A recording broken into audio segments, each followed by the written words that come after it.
Ese ko nshoje muri uyu mwaka wa 2024 nkaba mfite amanota 55% cyangwa narize PCM cyangwa se MSP cyangwa indi combination yari yose wize muri general education cyangwa nkaba narize networking muri TSS cyangwa software development cyangwa indi option yari yose, naba nemerewe gusaba iki muri University of Rwanda cyangwa se muri Rwanda Polytechnic? Naho se ngiye ko nize TTC. Generally iki ni kibazo kimwe mu banyeshuri benshi bagiye bambaza muri comment kugira ngo mbafashe gusobanukirwa amakuru atandukanye mbere yuko ukora application ya University of Rwanda. Ibi uramutse utabizi byakuviramo ko wabura buruse kandi wari wemerewe kuba wahabwa buruse. Ngo nabibabwiye muri video yashize, hari abantu bagiye babura buruse bitewe no kuba baza ntibamenye ngo nemerewe gukora ibi ngibi mu application agapfa kwa applying atafite amakuru ahagije cyangwa se bitewe n'indi mpamvu runaka yo kubura amakuru ari specific. Uyu munsi niyo mpamvu mba naje ngo mbahereza amakuru y'ingenzi, bahereze buri kimwe cyose mukeneye kumenya kugira ngo mubeshuwa yuko mugiye gukora application mufite information zizewe. Muri video ngiye kugerageza kubabalansengera kuri side zombi, haba abashaka kwiga muri University of Rwanda ndetse na Rwanda Polytechnic. Si ibyo gusa ndetse turasubiza n'ibindi bibazo abanyeshuri benshi bakomeje kwibaza bagiye bambaza ari benshi. So uyu munsi rero nshaka kugaruka kuri colleges zo muri University of Rwanda ndetse muri detail yose mukeneye kumenya uyu munsi murayimenya, kuko hari abambajije ese birashoboka gukora application muri colleges zirenze imwe. Nkuko mubizi University of Rwanda ifite colleges zigeze muri 6 cyangwa 7 nkuko ndi bugende mbibereka muri video. Ese birashoboka ko waba warize science ugasaba kwiga muri IPRC? Ese nemerewe gukora application muri university zingahe? Ese ngiye ko nari nakoze application umwaka ushize simgira amahirwe yo kuba admitted cyangwa gufatwa ngo nkomeza amasomo yanjye muri kaminuza, nemerewe gukora application inshuro zingahe? Ese bigenda gute ko nafite diploma ariko nkaba mfite result slip? Ese byemewe gukora application nkoresheje result slip? Ndabizi kandi ukomeje no kwibaza ese University of Rwanda koko application zizatangira ryari cyangwa se Rwanda Polytechnic yo application ziteganyijwe ko zizatangira ryari? Ibi byose n'ibindi byose muri kwibaza bitandukanye ndetse n'andi makuru y'ingenzi ukeneye kumenya, ntucikanwe n'akantu kamwe. Wowe uri mushya ku rubuga rwacu gukanda subscribe kugira ngo tutacikanwa na video tubagezaho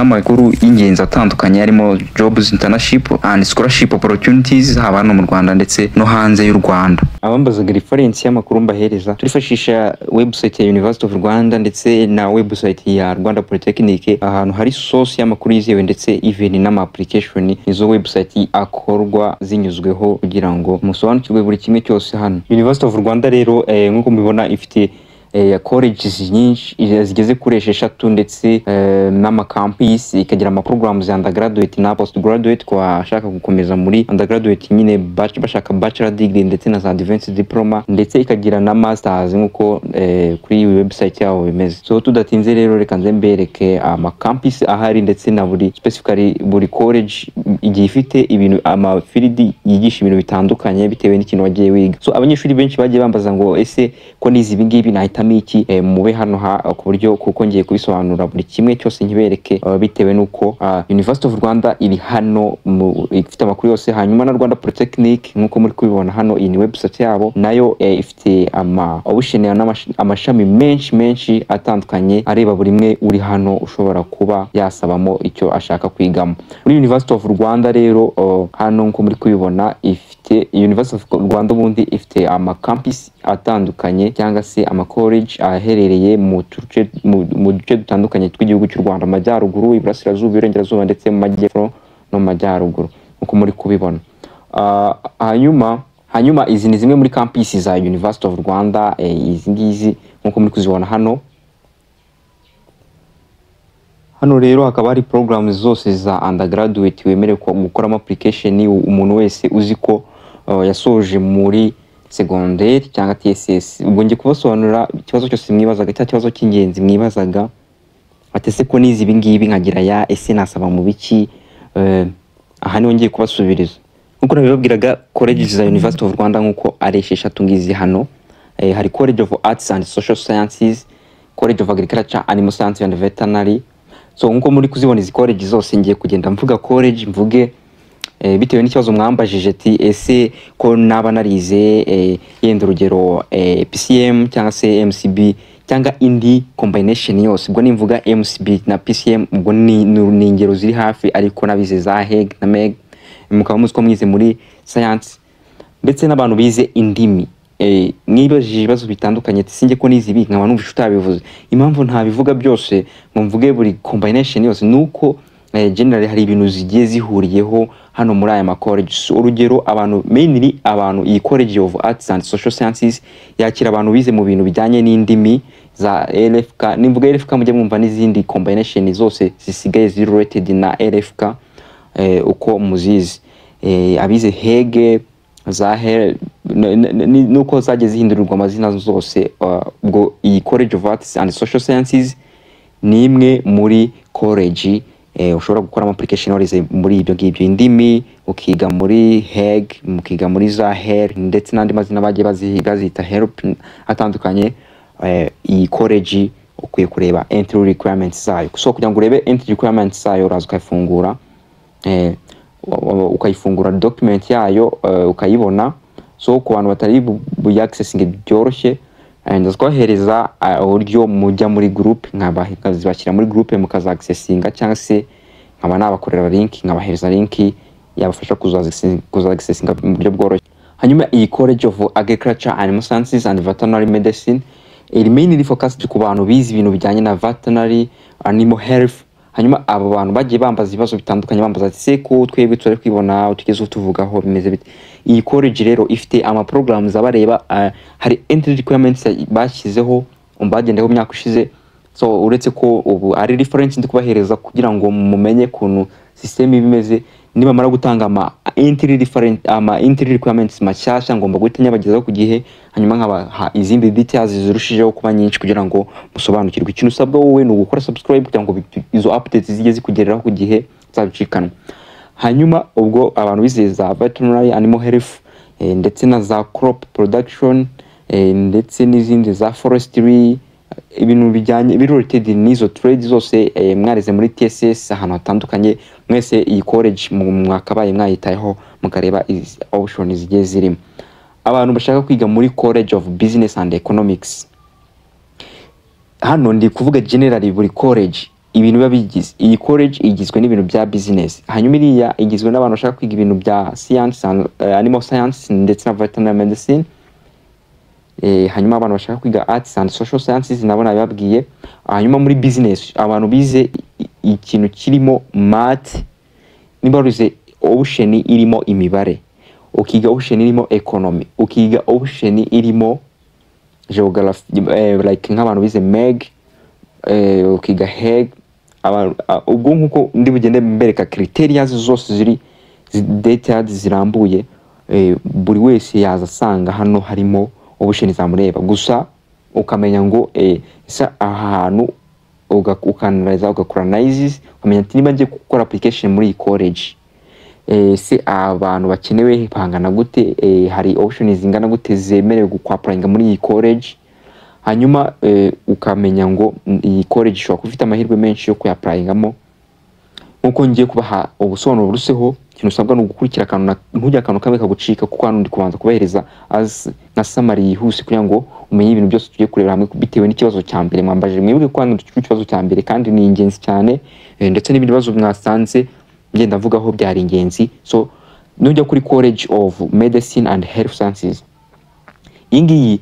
iyi college nayo ikunda gufungura application bwa mbere mainly kuri program zayo ebyiri zikunda kureba abanyeshuri bari high competitive bashaka kwiga muri medicine ndetse na dental surgery. Iyi ifite entry requirements mainly igiye ifite ama option atandukanye menshi, harimo za nursing, za pharmacy n'izindi options zitandukanye.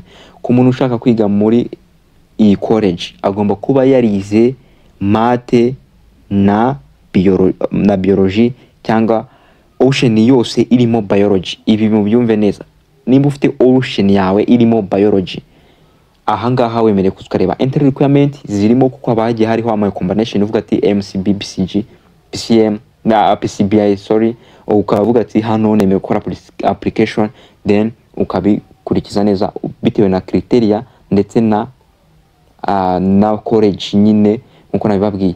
Hanyuma ukaza kuri College of Education. College of Education most of the programs zibagiye bafite ibyo bigisha. Ari umuntu wize kwiga akiga MC urugero math na computer, harimo kwigisha computer ndetse n'irindi somo rimwe biology, buri ocean buri combination, abize indimi, abize za history, za economics, za geography, abize za math, abize za physics, abize ocean irimo ibintu byose bitandukanye, wemerewe muri college of education ukiga ikintu kimwe bitewe n'iki na ocean zirimo na entry requirements. Hanyuma muri college of science and technology ni college irimo sciences, ubwo wize math, wize physics, wize ubwo science nizere wize geography, izo zose zifite courses related. Umuntu ushaka kwiga engineering muri technology, ibintu bitandukanye harimo za ICT, za computer science, za computer engineering, za electronics, za electrical na za mechanics, ndetse n'izindi options zose ziri muri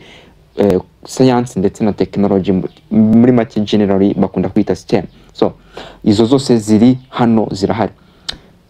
Abantu bo muri Rwanda Polytechnic ndetse n'abasoje muri TSS, ndaje mbagerere kuri Rwanda Polytechnic mbasobanurire buri detail yose mukeneye kumenya y'ingenzi kugira ngo bibafashe kusobanukirwa birushije. Ndetse hari na options za TSS zikora application muri University of Rwanda nkuko nabibabwiye.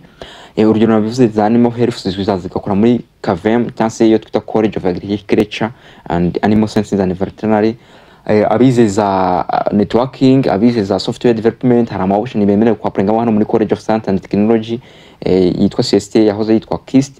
Ubwo mwese muraza kugenda mukurikira buri kantu kamwe kugira ngo buri kantu kose ngiye kubabwira kugira ngo mudacikanwa n'amakuru y'ingenzi. Bakoreye na overview yihuse kuri Rwanda Polytechnic. Rwanda Polytechnic iyo nago igira ama college like nko tuvuze college yibi nibi hariya, ahubwo ifite ama IPRCs, ama integrated polytechnics atandukanye mu turere dutandukanye. Ifite IPRCs zigeze ku 8, hanyuma izi IPRC ko zigeze ku 8 dore ngize hano nko muri kuzana hari Gishari College, hanyuma ikagira IPRC Kalongi, IPRC Kigali, IPRC Kitabi, Huye, Musanze, IPRC Ngoma na Tumba. Izi ni college cyangwa IPRCs zose zitanga ubumenyi butandukanye ku bantu, ku banyeshuri benshi cyane, abenshi mainly basoje muri TSS mu mafilidi atandukanye. Harimo amafield menshi hafi ya yose mwifuza kwigamo, nkuko ngiye kugenda mbigaruka n'uburyo system ya Rwanda Polytechnic bayubakitse. Ubundi mainly Rwanda Polytechnic ifite ama programs menshi, yiga imyaka 3 bagatanga A1, hanyuma ukazadingaho 1 year bakaguhereza bachelor in technology yo bita BTech. Namakuru menshi mukene kumenya yerekeye n'izi universities, Rwanda Polytechnic ndetse na University of Rwanda gusa ubwo ay'ingenzi no tuyo kuba tubahereje uyu munsi kugira ngo igihe cya application kigere mufite amakuru y'ingenzi ari basics ndetse n'amagroup yacu turi bahereze mukajoininga ama platform atandukanye yacu mukajya mukurikirana amakuru kugira ngo mugende muri informed mu buryo bwuzuye. Hano nyine muri Rwanda Polytechnics n'ubundi hari ama programs menshi, electronics, telecommunications ndetse na za mechanics, hakaba harimo za biomedical, hakazamo yose nago ndajya kuya mentioning ahangaha. Buri trade wize muri TSS, accounting ndetse n'izindi zose ziraza kuza kuba ziri available, zifite ibintu biri specific kuri zo wakwapplyingamo ugakora application. Hano ikintu ubukeneye n'amakuru nkuko nabiko nibaza impamvu ndi kwita nkombayininga ngendana amakuru ya University of Rwanda ndetse nkabashengera amakuru ya Rwanda Polytechnic. Nukuvuga ngo izi university zombi bireta biza bisubiza ikibazo buri wese yibazaga, ese nakwemererwa gukora application muri University of Rwanda nkongera ngakora application no muri Rwanda Polytechnic? Yego, ushobora gukora application muri Rwanda Polytechnic ukongera ukayikora no muri University of Rwanda, gusa wemererwa gutorwa ahantu hamwe iyo bita loan, kuko habaho ibintu byo guhabwa inguzanyo. Iyo ugiye guhabwa inguzanyo uyihabwa ahantu hamwe gusa. Ibi ngibi ngomba kubaho gusobanura burambuye kuko abanyeshuri benshi bashyashya ntago bafite amakuru ahagije. Iyo ugiye gukora application muri college ya UR, ushobora kuyikoramo application bitakunda yenda ukaba wayikora muri Rwanda Polytechnic ukaba hariho bagufata bakaguhereza loan. So iyo ugiye ku-applyinga loan rero witondera ibintu hano niho ugomba kwitondera, kuko iyo ugiye gukora application muri college zombi ku kintu kijyanye na loan niho hantu ugomba kugira ute kwitondera. Ikindi kintu wamenya ku muntu wibazaga nimba ushobora kuba warize science ukaprayinga muri Rwanda Polytechnic, yego rwose ushobora kuba warize MPG PCM cyangwa se MCB ukaba wakora application muri Rwanda Polytechnic, kubera yuko birakunda bitewe na programs zigiye ziri available. Hanyuma tugendeye kuri iyi document iri kuri website ya University of Rwanda, muri College of Arts and Social Sciences nkuko nari maze kwibabwira, ngende babwira ati abantu bize ibintu by'indimi bemerewe gukora application. Izi nizo programs zigiye ziri muri iyi College of Arts and Social Sciences, harimo nk'ingiyi bita Linguistics, Bachelor of Arts with Honors in Linguistics and Literature, ugurumva iri related n'abantu bize ibintu by'indimi. Hanyuma iyi translation and interpreting, hari akazamo izindi zitandukanye za Arts and Publishing, hazamo za Journalism, Arts and Creative. Ni programu nyinshi zitandukanye zigiye zifite n'ibintu biri related ushobora kwigamo, harimo n'izijyanye n'ubuyobozi, za governance, leadership, ni journalism ngiyi nayibabwiye, zigiye zifite izi programs mbibutsa ko uko ziri hano ni reference turi kugenderaho y'imyaka ishize. Uyu mwaka nabwo baraje batange entry requirements, ariko barazitanga n'ubundi bagendeye ku college available, ndetse nkuko ndi kubibabwira neza uko nguku bazajya bagendera kuri criteria. Gusa ikintu kizahinduka ni amanota bagendaga bavuga ati, ubushize bagendaga bavuga ati abafite 2 principal pass, ariko ubu ngubu byarahindutse, byabaye percentage, byabaye kwijana ku bantu bafite bazaba abantu bafite nibura percentage pass max like 50% tanse amanota specifically. Gusa nagwa zavuga ati main twakatinziye kuri aya manota yanga twafatiye kuri aya manota. Hanyuma hari College of Agriculture, Animal Science and Veterinary Medicine, ko nababwiye iyi college igiye ifite ama degree atandukanye, uretse kuva kuri tarava kuri ya Art and Social Sciences, ni naho na za laws zigiye ziherereye, laws nkuko muri kwibona Bachelor of Law ndetse n'izindi zose zitandukanye. Hanyuma nituza kuri College of Agriculture, nkuko muri kwibona hangaha College of Agriculture, Animal Science and Veterinary Medicine.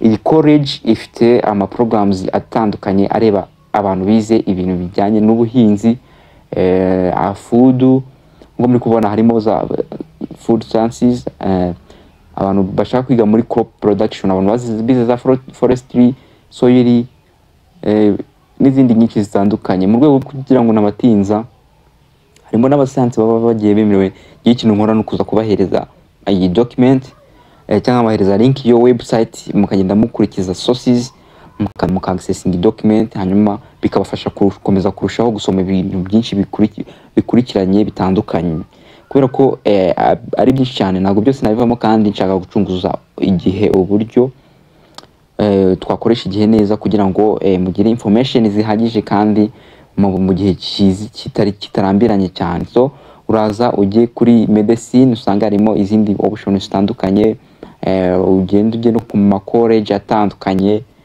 nkuko nagiye nyabereka hano, College of Education, college zitandukanye harimo mberetseho, hariho nka za Bachelor of Education, Social Study Education like Primary Education, Bachelor Biology and Chemistry, Bachelor of Education in Mathematics and Biology, ibintu izo option nk'izo zose.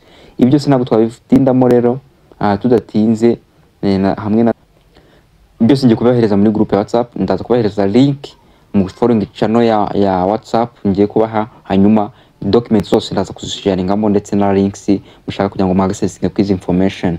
Hanyuma muri Rwanda Polytechnic mu rwego rwo accessinga amawushon arimo ndetse n'ibyo wakwigayo, uraza ujye muri kuri college imwe hano uyifungurira, like tugiye nko kuri IPRS Kigali, nuzuka cyo kuri IPRS Kigali uraza kusanga harimo amawushon arimo nka Civil Engineering, Creative Arts Department, ndetse na Electrical and Electronics Engineering. Iyi ngiyi sho usanga muri mainly abantu basoje muri building construction ndetse masonry ndetse n'izindi fields related, ariko bitabujijwe ko n'abantu bize science bashobora kwa applying muri Kanzembereke nk'urugero hano.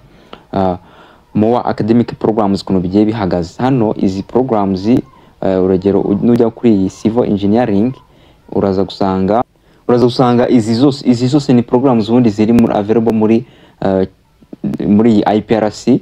Uraza gusanga harimo Mechanical Engineering, Civil Engineering, Information and Communication Technology, electrical and electronics engineering, mining engineering, transport and general courses and creative arts. Izo zose nkuko muzibonye abantu bize muri TVET bakaba bemerewe kuzikoramo application nkuko bagiye baspecifinga ese waba warize iki kugira ngo wemerewe gukora muri izi programs. Hano hari ama option menshi atandukanye bisabira ko uba warize kugira ngo uzapplyingemo nkuko muri kubona automobile technologies, za building construction, manufacturing technology, ndetse n'abantu bize vocational training courses aho uraza ukakirikaho ukareba ibiherekeye. So tudatinze rero umaze kumenya izi ngizi ushobora no kujya ku yindi IPRC ukareba like kujya IPRC Kitabi ukareba harimo izihe company, harimo izihe option ese nakwiga yiki. Usanga harimo za tourism, abantu bize ibintu bya tourism, nature conservation, forestry na za agriculture. Ibintu byose bishobora kuba birimo hano. Uraza ukajya hano kuri MOA ukabireba, hanyuma ukagenda ureba buri kimwe ukamenya ngo nimba narize ibi ngibi nshobora gukora application muri iki ngiki. Gusa ibintu bitari clear ni ikintu kijyanye no kuvuga ngo the specific marks. Niba ufite mark pass ya amanota ya pass ukaba warapassinze, kurikira information zose tugiye kubagezaho umunsi ku wundi kugira ngo uko dushyizeho video nyine mujye mumenya information is related. Ndetse vuba ngaha bagiye gusohora announcement basohore entry requirements nshyashya kuri UR ndetse na Rwanda Polytechnic zigiye kubafasha mwese, kuko hari n'abantu bize science mwemerewe gukora application muri Rwanda Polytechnic nimba mutari mubizi. Ushobora no guhita ujya kuri IPRC Huye ukareba ati se IPRC Huye harimo izi, harimo za ICT, crop production, mechanical engineering, hajya harimo ama ocean atandukanye bitewe na IPRC. Nko nababwiye hari ama IPRC 8 yose nako ngiye kuyanyuramo kugira ngo ducunguze uburyo igihe ducunguze uburyo umwete tuzihute turase ku ntego, ku buryo basubiza amakuru yizewe kandi mubona information nyinshi mu rwego kugira ngo mukomeze kuba updated. Hari ikibazo cy'ingenzi nanone abanyeshuri batandukanye bagiye bambaza, ndavuga ati se hari wabajije ati se birashoboka ko naba nakora application muri college zirenze imwe? Yes, nkuko ndi kubisobanura ushobora gukora application irenze muri college imwe, ukaba wakora muri college eshatu yenda urugero. Kubera impamvu ya mbere nuko iyo ugiye gukora application muri University of Rwanda uba wemerewe guhitamo option eshatu, ariko izo option eshatu ntabwo ari ngombwa ngo uzitemo muri college imwe. Ushobora kuzitamo muri college imwe yego bitewe n'icyo wize yenda yuko kiri specific aho hantu honyine, cyangwa se ariko mainly akenshi ushobora gusanga urugero nk'umuntu niba ngiye narize BCM nkaba nshaka kwiga business cyane, nshobora kuza ku mwanya wa mbere hano nkajya muri College of Business and Economics nkarebamo iyo bita accounting kuko nyemerewe, cyangwa se nkareba yitwa like yitwa indi course iri related na business nyine yitwa like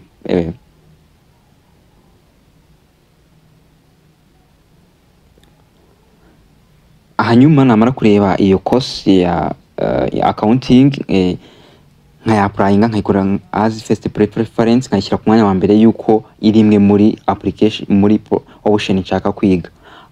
Mbibutsa ko niyo abantu bize accounting muri TSS bemerewe, abantu bize accounting muri TSS bemerewe gukora application kuri iyi College of Business and Economics bakigaza accounting ndetse na finance nyine bitewe na programs zigiye zirimo ku ma document agenda mbahereza.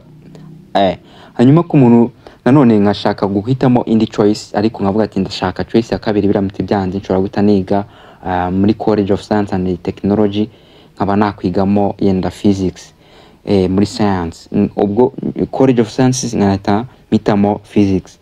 Ubwo maze kugira college ebyiri zitandukanye nakozemo nacuzinzemo, nkongera nkahitamo nko muri College yenda of Education nkavuga ati third choice biramutse byanze nshobora gukora application muri College of Education nkajya kwigisha mathematics and physics.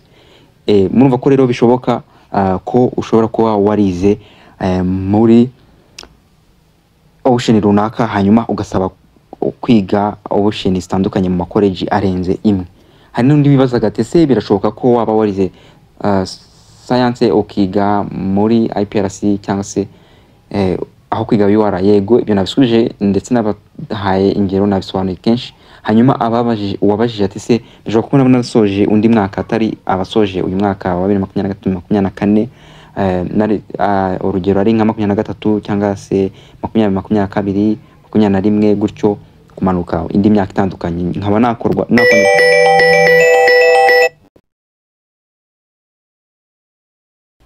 nakongera ngakora application muri University of Rwanda. Yego wakongera ugakora application muri University of Rwanda, gusa ikintu kimwe nuko ku kintu kijyanye na loan abantu badasoje umwaka wa vuba ahangaha uyu nguyu ushize ntago bikunda gukunda, ahubwo ikintu ushobora gukora nuko yenda hajya haboneka izindi sponsorship, urugero nka Mastercard, bitewe na criteria bagenderaho nabo zitandukanye.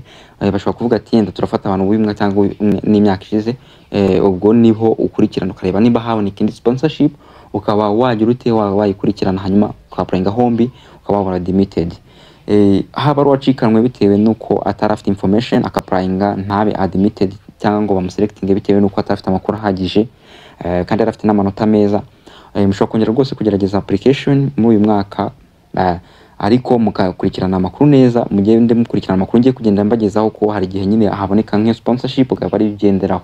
Hanyuma ku bantu bafite ikibazo kijyanye no kuvuga ati ese nafite diploma nkaba mfite result slip nakora application, yego rwose wakora application, gusa result slip uzagenda uyikoresha aho bikenewe, hanyuma diploma yawe nayo uzashakisha uburyo bwo kwishaka ukaba wayizana kuko izagufasha ahantu hatandukanye.